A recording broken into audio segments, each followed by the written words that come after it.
पितुर्वरेण्यं भर्गो देवस्य धीमहि धियो यो नः प्रचोदयात्। प्रणाम साधकों। तो हम लोग बात कर रहे थे कि आपके पास साधन हो या ना हो, कोई चीज़ हो या ना हो, आप गरीब हैं, अमीर हैं, आपके पास मतलब शारीरिक क्षमता है कि नहीं है, कुछ नहीं है, कोई चीज़ मैटर नहीं करती, right.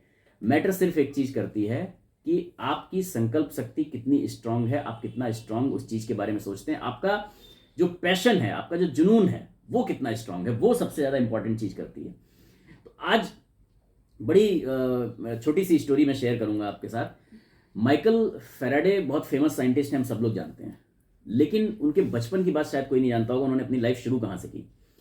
He was so poor, उनके पास इतने ज़्यादा कम पैसे थे, मतलब थे ही नहीं, आप ये समझिए। पढ़ने वढ़ने तो वो गए ही नहीं, उनको पढ़ने भेजा ही नहीं जा सकता था। तो उन्होंने एक बुक बाइंडिंग की शॉप पे नौकरी कर ली। तो अब वहाँ पे जो बुक्स आती थी बाइंडिंग के लिए, उनको वो पढ़, इंटरेस्ट आप समझिए, अगर आपका इंटरेस्ट है तो आप कहाँ से चीज़ें निकाल सकते हैं, साधन कैसे जुट जाते हैं। तो बुक बाइंडिंग करते थे, बाकी समय में वही बुक्स जो आती थी, कोई भी बुक आ गई वही अपना पढ़ना शुरू कर देते थे। पर साइंस में बड़ा उनका इंटरेस्ट था।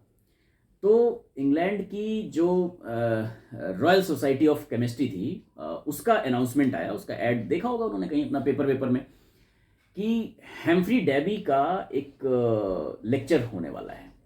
अब हेम्फ्री डेवी उस समय बहुत बड़े साइंटिस्ट थे और ये बड़ा उनको एडमायर करते थे कि यार हेम्फ्री डेवी का सुनना है। तो उन्होंने अपने मालिक से जो है रिक्वेस्ट की कि भाई साहब प्लीज़ मैं जो है ना ये सुनने जाना चाहता हूँ, ये वाला सुनवा दीजिए मुझे। तो उसने कहा ठीक है भाई, उसने भी इतना लगन से काम करते थे, छुट्टी उट्टी कभी लेते थे नहीं, और देखा था इन्होंने पढ़ते हुए, तो उन्होंने कहा ठीक है जाओ सुनाओ। अब ये गए तो साहब कॉपी पेन भी लेके गए, मतलब इतना थोड़ा बहुत जानते थे लिखना लिखना। इनको वो मतलब जो लेक्चर था, वो जो उनकी स्पीच थी, वो इतनी ज़्यादा अट्रैक्टिव लगी कि इन्होंने पॉइंट्स नोट नहीं किए, इन्होंने जितना उन्होंने बोला वर्ड बाय वर्ड पूरा लिख डाला, अपनी कॉपी में पूरा उतार दिया। और उसके बाद फिर होता है ना कि जब बाद में आप वहाँ पे इस तरह का कल्चर है कि बाद में नॉर्मल वो हो रहा है तो सब लोग जाके मिल सकते हैं। तो ये गए हेम्फ्री डेवी से मिले और उन्होंने दिखाया कि सर मैंने पूरा लिख लिया है। Humphry Davy was shocked and impressed कि यार मतलब भाई बोलना एक स्पीड होती है, बट बोलने को जो लोग लिखते हैं वो शॉर्ट हैंड में उसमें लिखते हैं, तुमने पूरा लिख डाला वर्ड बाय वर्ड। तो उन्होंने कहा कि भाई I am really impressed with you, और तुम्हारा बहुत इंटरेस्ट है साइंस में, अब बताओ तुम क्या चाहते हो, what can I do for you. अब इच्छा तो इनकी ये थी कि हेम्फ्री डेवी मुझे अपना शागिर्द बना लें, असिस्टेंट बना लें और मुझे मतलब सीखने को मिले। लेकिन आप देखिए कई बार क्या होता है कि जब आप में और दूसरे में बहुत ज़्यादा अंतर है तो आपको लगता है ये चीज़ मांगू कैसे। हाँ, कि मैं तो कुछ पढ़ा लिखा नहीं, बुक बाइंडिंग की शॉप पे नौकरी करता हूँ, सीधे इनसे कहूँ मुझे अपना असिस्टेंट बना लो, कहेंगे असिस्टेंट क्या है बात का, तुम्हें क्या आता है इस बारे में। तो उन्होंने कहा कि आप ऐसा करिए, मुझे ना आप अपनी लैब में कोई छोटा सा काम दे दीजिए जिससे मेरा गुजारा हो जाएगा। तो उन्होंने काम मांग लिया कि भाई ठीक है, वहाँ के बजाय यहाँ काम करने लगूँ। तो उन्होंने कहा कि ठीक है आ जाओ कल से। आ गए साहब। अब ये अपना उनका जो भी काम होता वो करते रहते, और अब तो वही वाली बात कि एनवायरनमेंट तो मिल गया वो। हाँ, मतलब अंधा क्या मांगे दो आंखें, पहले उसको दो आंखें तो मिल जाए तब उसे पता चलेगा कि मुझे क्या देखना है। तो अब वो दो आंखें तो मिल गई इनको। तो इन्होंने क्या किया कि अब उनका काम करते, और अब तो पूरी जो अभी तक तो बुक बाइंडिंग की शॉप पे जो भी बुक आ रही है वो पढ़ना मजबूरी है, साइंस की आ रही है कि नहीं आ रही है क्या पता, कोई भी आ जा रही है। अब पूरी वो तो लैब के साथ साथ केमिस्ट्री की लाइब्रेरी है, केमिस्ट्री फिजिक्स की किताबें, अब उसको पढ़ रहे हैं पूरा साहब। करते करते अब आप देखिए कैसे काम करती है, लेकिन मतलब ये शक्ति कैसे काम करती है, ये पावर संकल्प शक्ति वाली, ये पैशन जुनून कैसे काम करता है। अभी तक माइकल फैराडे को पता नहीं है कि वो जीवन में साइंटिस्ट बन पाएंगे नहीं कर पाएंगे। अभी तो वो सिर्फ एक बुक बाइंडिंग की शॉप से लैब असिस्टेंट बन गए हैं, लैब असिस्टेंट भी नहीं, लैब में काम करने वाले एक लड़के बन गए हैं खाली, लेकिन लगन इतनी है कि लगे हुए हैं। अब यहां से क्या होता है कि एक दिन ये हेम्फ्री डेवी एक अपना कोई सॉल्यूशन बना रहे थे, अचानक उनका कोई फोन आ गया और उनको जाना पड़ा कहीं। उन्होंने बोला इनको बुला के कि देखो ये सॉल्यूशन मैं तैयार कर रहा था, इसको ना हिलाते रहना है लगातार, वरना ये मेरा पूरा एक्सपेरिमेंट खराब हो जाएगा, मैं अभी फटाफट आता हूँ। इन्होंने उसको हिलाना शुरू कर दिया। 10 मिनट, 15 मिनट, 20 मिनट, 1 घंटा, 2 घंटे बीत गए, लेकिन हेम्फ्री डेवी आए नहीं। और रात का टाइम वैसे ही था, मतलब आप समझिए रात के करीब 9 बजे के आसपास वो निकले होंगे, 11 बज गए। इनको भी नींद आनी शुरू हो गई, लेकिन इन्होंने कहा ना, सोना नहीं है, ये हिलाते रहे। 12 बज गए, 1 बज गए, 2 बज गए, 3, 4, 5 बज गए सुबह के, ये उसे वैसे ही हिलाते रहे। इन्होंने अपनी नींद को आने नहीं दिया उस रास्ते में। उनको, हेम्फी डेवी को इतनी नींद हो गई, वो सुबह जब मतलब सूरज का उजाला होना थोड़ा शुरू हुआ, या समझिए दिन निकलना शुरू हुआ, तब वो आए और उन्होंने देखा ये लड़का अभी तक हिला, मतलब उन्होंने सोचा था कि यार अब तो खत्म हो गई कहानी। उन्होंने कहा कि ये अभी तक हिला रहा है। तो उन्होंने कहा कि माइकल तुम सोए नहीं? तो उन्होंने कहा कि नहीं सर, आपने कहा था कि ये एक्सपेरिमेंट खराब हो जाएगा। एक्सपेरिमेंट खराब नहीं होना चाहिए। तो उन्होंने कहा कि यार तुम्हारी ना साइंस के प्रति बहुत ज़बरदस्त श्रद्धा है, बहुत ज़बरदस्त लगन है और इंटरेस्ट है, पैशन है। तो अब तुम ऐसा करो कि तुम ये लैब में ऐसे ये नॉर्मल काम करने के बजाय तुम रोज़ मुझसे थोड़ा थोड़ा पढ़ा करो। अब तो उन्होंने कहा ये हमेशा से वो यही चाहते थे कि हेम्फी डेवी के शागिर्द बन जाए, मतलब पढ़ें। अब उन्होंने यहाँ से उनको पढ़ाना शुरू किया। अब वो ये वाला काम जो अपना जो नॉर्मल झाड़ू पोछा और उसका साफ सफाई वो करते थे वो छोड़ दिया, अब बन गए उनके असिस्टेंट।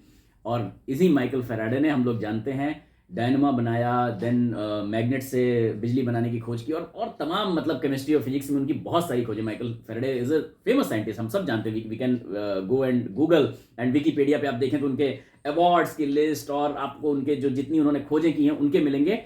लेकिन अगर आप इन सारी चीजों के मूल में जाएंगे तो वो क्या है? वो मन की संकल्प वो शक्ति आपकी संकल्प शक्ति है जिसके पीछे आप ये काम करते हैं, राइट। मैं और बात कर रहा था, आप माइकल फेराडे तो चलिए 1867 तक रहे, 1731 से लेके 1867 में है। आप उस जमाने को हो सकता है शायद उतना रिलेट ना कर पाए। आज के ज़माने में आप देख लीजिए, स्टीफन हॉकिंग्स, अभी थोड़े टाइम पहले उनकी डेथ हुई। तो मैं बात कर रहा था कि आप ये ना सोचें कि मेरी बॉडी कैसी है, मेरी शारीरिक शक्ति कैसी है, तो ये एक एग्जांपल था जहां पर इनके पास पैसे नहीं थे, but body was mentally physically was very much fit, कोई दिक्कत नहीं थी। स्टीफन हॉकिंग्स के साथ क्या था? उनकी तो बॉडी ही काम नहीं करती थी, उनकी सिर्फ एक हाथ की एक उंगली चलती थी बस, और कुछ चलता ही नहीं था।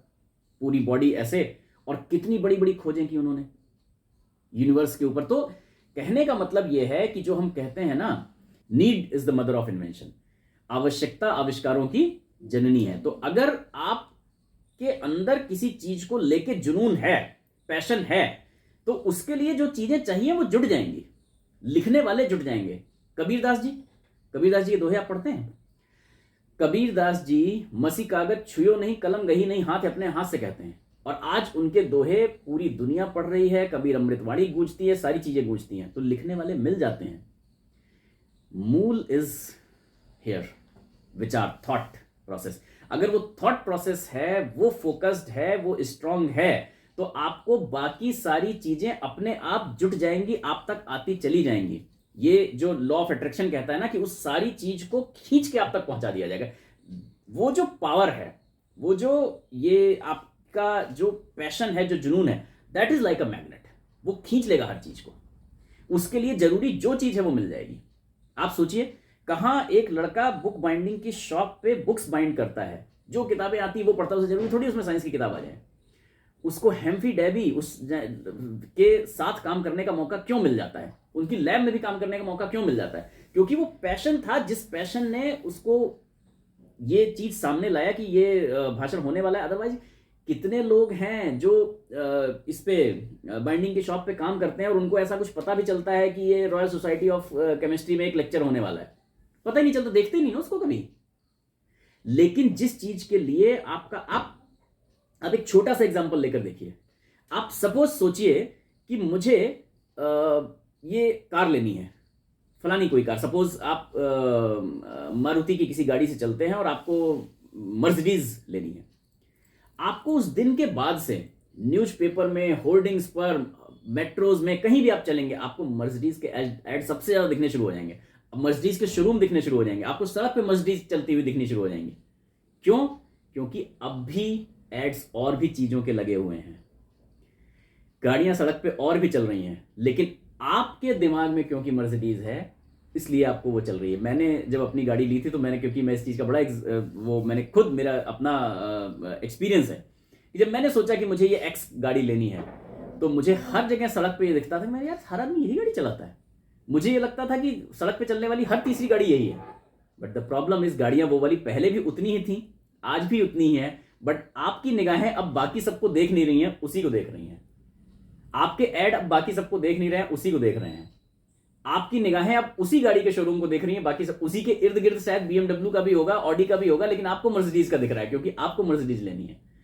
तो इतना स्ट्रांग फोकस होता है। तो हो सकता है कि जहां पर उन्होंने माइकल फेराडे ने ये एड देखा जिसमें हैम्फी डेबी का आने वाला था, उसमें और भी ऐड रहे होंगे, लेकिन क्योंकि उनको हैम्फी डेबी का लेक्चर सुनना है इसलिए उनको वो ऐड दिखा, वही चीज दिखी और कोई चीज नहीं दिखी, और वहां तक गए and the focus is so कि एक एक वर्ड बाय वर्ड लिख डाला, तभी तो वो इंप्रेस हुए।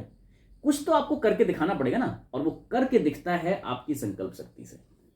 That is the power of attraction, law of attraction, power of thoughts. आपका जो जो जुनून है, आपका जो पैशन है, दैट इज योर संकल्प। संकल्प क्या है? वो पैशन है। उसके आगे फिर और कुछ नहीं सोचना। स्टीफन हॉकिंग सोच सकते थे कि मेरा तो भैया पूरी बॉडी ही नहीं चलती, क्या करूं, मैं तो असहाय हूं, मुझे तो हर अपने नॉर्मल कामों के लिए दूसरों के ऊपर डिपेंडेंट रहना पड़ता है, मैं क्या कर सकता हूं। लेकिन नहीं, आज लोग स्टीफन हॉकिंग को पढ़ पढ़ के रिसर्च के फील्ड में जाने कितने बड़े बड़े महारथी बन जाते हैं। उनकी पूरी बॉडी काम नहीं करती थी। सो इतनी स्ट्रांग है ये संकल्प की शक्ति। तो गुरुदेव ने इस संबंध में यही कहा है कि सबसे पहले आप अपने आप को कमजोर समझना बंद करिए। आप कमजोर नहीं हैं। अगर आप अपने आप को कमजोर समझ रहे हैं तो आप उस ईश्वरीय सत्ता का अपमान कर रहे हैं जिसका अंश आपके अंदर है, यानी आप उसको कमजोर समझ रहे हैं। आप इतने स्ट्रांग हैं कि आप जो इच्छा मन में करें वो हो सकती है। बस उसके लिए कंडीशन केवल एक है कि आप ये मत सोचिए कि आपके पास क्या नहीं है। ये सारे लोग जो मैंने बताया, एक एग्जांपल आपको मैंने माइकल फेराडे का दिया, जिनके पास पैसे नहीं थे, लेकिन उन्होंने कभी नहीं सोचा कि मेरे पास पैसे नहीं है इसलिए मैं साइंटिस्ट नहीं बन सकता। मेरा इंटरेस्ट है बनने में, पढ़ने में, अच्छी फिजिक्स केमिस्ट्री पढ़ने में। स्टीफन हॉकिंग से कभी नहीं सोचा कि यार मैं तो असहाय हूं, जाने कितने लोग हैं जो उनकी या उनसे बहुत अच्छी शारीरिक स्थिति में सड़कों पे मांगते रहते हैं, दूसरों के आगे हाथ फैलाते रहते हैं कि मेरे पास तो है ही नहीं, मेरे पास तो ये नहीं, मेरे पास वो नहीं। और उन्होंने इतने बड़े साइंटिस्ट बनकर लोगों को राह दिखाई। Even for that example Thomas Alva Edison, वो कौन सा बहुत अमीर थे। इवन फॉर दैट एग्जाम्पल हमारे अपने पूर्व राष्ट्रपति डॉक्टर एपीजे अब्दुल कलाम, वो इतने गरीब थे कि पढ़ने के साथ साथ जो है वो अखबार बांटने का काम किया करते थे। फॉर दैट मैटर आप गुरुदेव को देखिए। गुरुदेव ने जब ये बनाया कि मैं इतना बड़ा शांतिकुंज बनाऊंगा, तब क्या था? कुछ नहीं था। उन्होंने अपनी जमींदारी के बॉन्ड बेचे, माता जी ने अपने गहने बेच दिए, सारे कुछ बेचे, और उसके बाद वो जमीन आई खाली। अब खाली जमीन आई, ये बनेगा कैसे इतना बड़ा? और आज आप देखिए, गुरुदेव कहते हैं जो बोया वो काटा, अपनी पुस्तक में वो कहते हैं कि साहब बो और काटो का मंत्र चलता है। आपने एक अपनी जमीन छोड़ दी, एक घर छोड़ दिया, एक गाड़ी छोड़ दी, आज देखिए कितनी गाड़ियां हैं, आज कितनी, ये उन्होंने अपने लेक्चर में बोला है। आज देखिए शांतिकुंज का कितना बड़ा गायत्री परिवार है, कितने भवन हैं, कितनी गाड़ियां हैं, कितने लोग हैं। तो कहने का मतलब यह है कि संकल्प करिए, संकल्प स्ट्रांग रखिए, अपने आप को कमजोर मत सोचिए, और कोई भी साधन मत सोचिए कि इसके लिए ये चाहिए होता है और ये मेरे पास नहीं है। बहुत सारे लोग कहते हैं कि साहब मैं तो बिजनेस करता, मेरे पास इतनी कैपिटल होती, इतना पैसा होता, इतना ये होता, उतना वो होता। मुझे बड़ी बढ़िया बात याद आती है। यही बात एक बार मैंने कही किसी से, तो उन्होंने कहा कि बिजनेस करने के लिए ना पैसा चाहिए, ना ये चाहिए, ना वो चाहिए। बिजनेस करने के लिए एक चीज चाहिए, सिर्फ गट्स, दैट इज हिम्मत, संकल्प शक्ति, पैशन। और यही चीज हर काम को करने के लिए चाहिए। कोई साधन नहीं चाहिए, सिर्फ चाहिए हिम्मत, पैशन, गट्स। और वो आपके अंदर है, वो भगवान ने आपको प्रदत्त कर रखी है, सिर्फ उसको जगाने की आवश्यकता है। तो जो लोग अपने आप को कमजोर समझते हैं, संकल्प शक्ति उनका सबसे बड़ा साधन है, सबसे बड़ा साधन है, और किसी साधन की आवश्यकता ही नहीं है। तो इसी विचार के साथ आज का वीडियो यहीं समाप्त करेंगे, और जगत के कल्याण के लिए एक बार शुभकामना प्रार्थना करेंगे और फिर आगे बढ़ेंगे। ओम स्वस्ति प्रजाभ्यः परिपालयन्तां न्यायेन मार्गेण महिषः गोब्राह्मणेभ्यः शुभमस्तु नित्यं लोकाः समस्ताः सुखिनो भवन्तु सर्वे भवन्तु सुखिनः सर्वे सन्तु निरामयाः सर्वे भद्राणि पश्यन्तु मा कश्चित् दुःखमाप्नुयात्। श्रद्धां मेधां यशः प्रज्ञां विद्यां पुष्टिं श्रियं बलं तेज आयुष्यमारोग्यं देहि मे हव्यवाहन। देहि मे हव्यवाहन। प्रणाम।